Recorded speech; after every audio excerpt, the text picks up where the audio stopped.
Doctor साहब, बिटिया की सांसें उखड़ रही हैं, जरा देख लीजिए। सरकारी जिला अस्पताल की पुरानी इमारत के बाहर सुबह का धुंधल का अभी पूरी तरह छटा भी नहीं था, लेकिन ओपीडी के बाहर लंबी लाइन लग चुकी थी। धूल, पसीना और बेचैनी सब हवा में घुला हुआ था। लाइन के आखिर में एक दुबला पतला बुजुर्ग आदमी खड़ा था।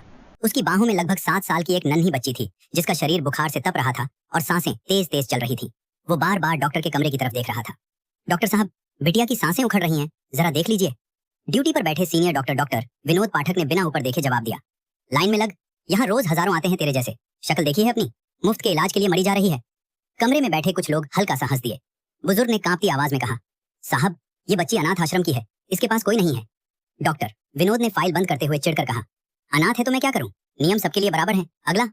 बच्ची की पकड़ ढीली पड़ रही थी। बुजुर्ग का नाम था रामू काका। वो शहर के एक छोटे से अनाथ आश्रम में चौकीदारी करता था। उस बच्ची का नाम था मीरा। मीरा को पिछली रात से तेज बुखार था। रात भर वो तड़पती रही। आश्रम में दवा तो थी, लेकिन हालत बिगड़ती चली गई। सुबह होते ही रामू काका उसे गोद में उठाकर अस्पताल भागे थे। मीरा की सांसें अब टूट टूट कर आ रही थी। रामू काका की आंखों से आंसू टपक पड़े।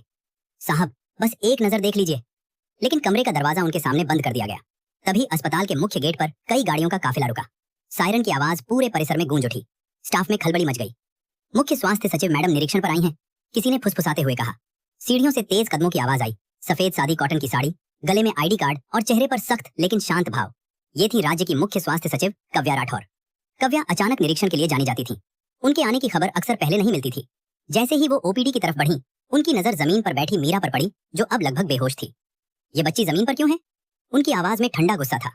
रामू काका हाथ जोड़कर बोले, मैडम, डॉक्टर साहब लाइन में लगने को कह रहे हैं सब बराबर हैं। कव्या ने एक पल के लिए बच्ची की हालत देखी।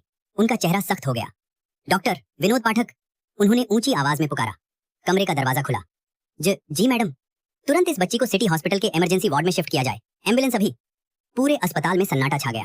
डॉक्टर विनोद हकलाए, मैडम, प्रक्रिया तो। कव्या ने बीच में ही रोक दिया। प्रक्रिया इंसान की जान से बड़ी नहीं होती डॉक्टर। ये वर्दी और ये सरकारी कुर्सियां समाज का शोषण करने के लिए नहीं, सेवा के लिए मिली हैं। नर्सें तुरंत स्ट्रेचर लेकर आईं।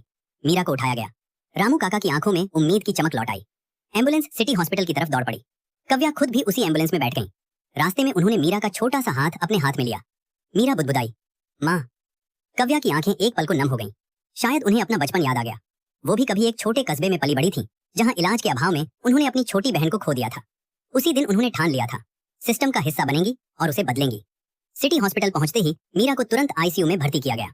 जांच में पता चला गंभीर निमोनिया। डॉक्टरों की टीम जुट गई। बाहर कॉरिडोर में रामू काका हाथ जोड़कर भगवान से प्रार्थना कर रहे थे। कव्या चुपचाप खिड़की के पास खड़ी थी। उनकी आंखों में सख्ती थी, लेकिन भीतर तूफान चल रहा था। उसी वक्त उन्होंने अपने सचिव को फोन किया। डॉक्टर विनोद पाठक को तत्काल प्रभाव से निलंबित किया जाए, साथ ही पूरे जिले के सरकारी अस्पतालों का आपात ऑडिट शुरू हो। फोन रखते हुए उन्होंने धीमे स्वर में कहा, जिस हाथ ने एक बीमार बच्ची की मदद से इनकार किया है, उसे इलाज करने का हक नहीं। 4 घंटे तक इलाज चला। आखिरकार आईसीयू का दरवाजा खुला। बच्ची अब खतरे से बाहर है, डॉक्टर ने कहा। रामू काका रो पड़े। मैडम, आप ना होती तो। कव्या ने उनके कंधे पर हाथ रखा। आज से ये बच्ची अकेली नहीं है। कुछ दिनों बाद मीरा पूरी तरह स्वस्थ हो गई। कव्या ने आश्रम का